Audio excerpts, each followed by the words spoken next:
The reality is simple. Nothing happens in a vacuum. Why continue the charade if illegal tampering is rampant and unchecked in college football?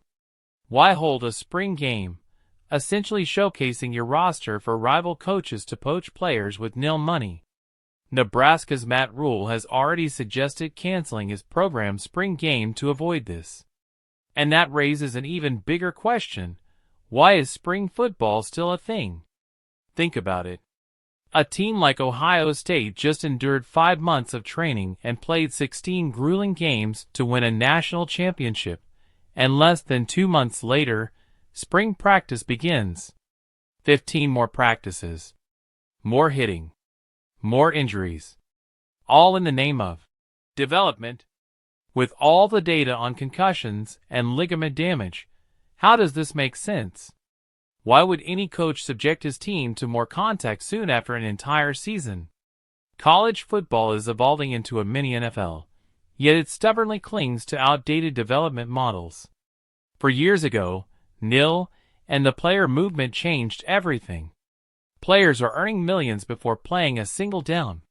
Universities are expanding the postseason, adding more games, and inching toward direct pay for play. Yet, somehow, spring football remains untouched. Why? If player development is the goal, there's a better way. The NFL has a strict, structured offseason.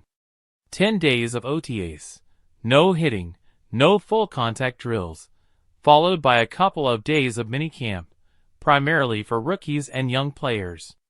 Then, a training camp will be held in late July with a controlled number of full contact practices. That's how professional teams protect their investments. Why can't college football do the same? A new off-season model is simple. Early spring OTAs for first-year students and redshirt first-year students. No full contact drills, just learning and skill development. Then, a short mini-camp in May for the entire roster. Finally, there will be a training camp in late July, with designated days for contact.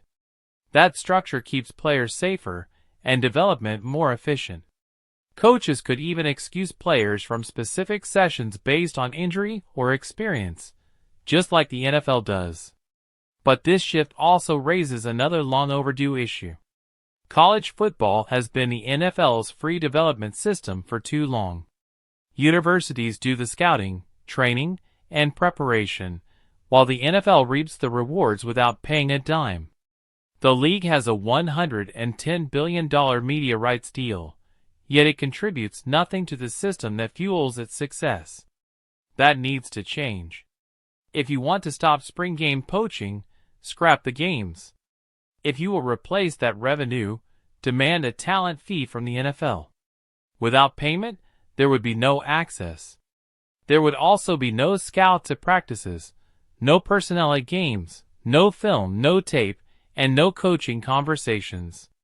For decades, college football has played the dutiful soldier. That era is over.